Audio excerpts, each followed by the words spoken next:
नमस्कार मंडळी, ज्येष्ठ महिन्यातील पौर्णिमा तिथीला वटपौर्णिमा साजरी केली जाते। हा दिवस सुवासिनी महिलांसाठी अत्यंत महत्त्वाचा मानला जातो। या दिवशी महिला आपल्या पतीच्या दीर्घ आयुष्य, सुख समृद्धी आणि उत्तम आरोग्यासाठी व्रत ठेवून वडाच्या झाडाची विधिवत पूजा करत असतात।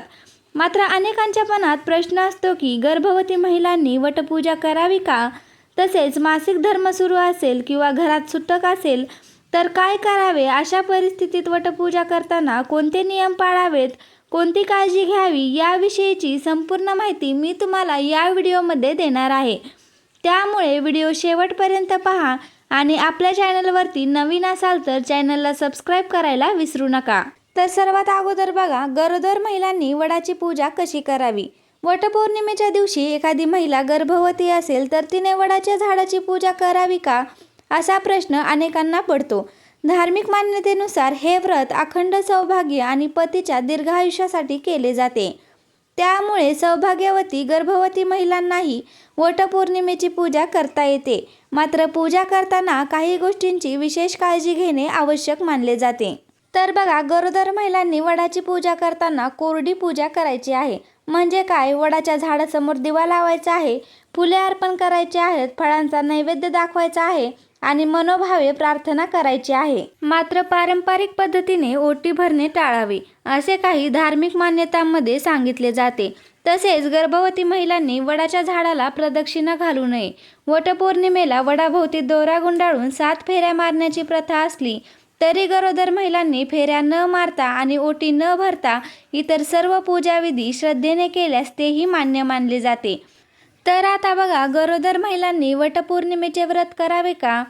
गरोदरपणात महिलांनी आपल्या आरोग्याची आणि गर्भातील बाळाच्या पोषणाची विशेष काळजी घेणे आवश्यक असते। त्यामुळे वटपौर्णिमेचे व्रत करताना पूर्ण दिवस उपाशी राहणे सर्वांसाठी योग्य असेलच असे नाही।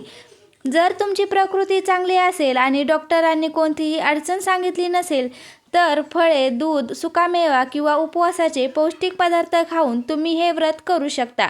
मात्र उपवासामुळे अशक्तपणा, चक्कर येणे किंवा इतर कोणताही त्रास होत असेल तर व्रत करण्याचा कोणताही आग्रह करू नका। अशा वेळी केवळ श्रद्धेने वडाची पूजा आणि प्रार्थना केली तरीही पुरेसे मानले जाते। शेवटी श्रद्धा आणि भाव महत्त्वाचा असतो। आता बघा, मासिक धर्म असेल तर वटपौर्णिमेला काय करावे। वटपौर्णिमेच्या दिवशी एखाद्या महिलेला मासिक धर्म सुरू असेल तर याबाबत विविध कुटुंबांमध्ये आणि परंपरांमध्ये वेगवेगळ्या श्रद्धा व पद्धती आढळतात। पारंपरिक मान्यतेनुसार अशा वेळी महिलांनी वडाच्या झाडाला स्पर्श करून प्रत्यक्ष पूजा करणे टाळावे। मात्र मनोभावे देवाचे स्मरण करावे, वटपौर्णिमेची कथा ऐकावी आणि आपल्या पतीच्या दीर्घ आयुष्यासाठी प्रार्थना करावी। यामध्ये कोणतीही अडचण मानली जात नाही। आता बघा, सुतक असेल तर काय करावे। घरात जन्म किंवा मृत्यूमुळे सुतक लागले असेल तर पारंपरिक धार्मिक मान्यतेनुसार पूजा अर्चा, व्रत आणि इतर धार्मिक विधी काही काळासाठी टाळले जातात। त्यामुळे वटपौर्णिमेच्या दिवशी सुतक असेल तर वडाच्या झाडाची पूजा करणे टाळावे, पूजाविधी करणे टाळावे, असे अनेक धर्मग्रंथ आणि परंपरांमध्ये सांगितले आहे। मात्र अशा वेळी मनोभावे देवाचे स्मरण करा, सत्यवान आणि सावित्री यांचे चिंतन करा आणि पतीच्या दीर्घ आयुष्यासाठी प्रार्थना करा। तर मंडळी, कसा वाटला तुम्हाला आजचा व्हिडिओ मला कमेंटमध्ये नक्की सांगा। व्हिडिओ आवडला असेल तर एक लाईक करा आणि व्हिडिओ जास्तीत जास्त लोकांपर्यंत शेअर करा।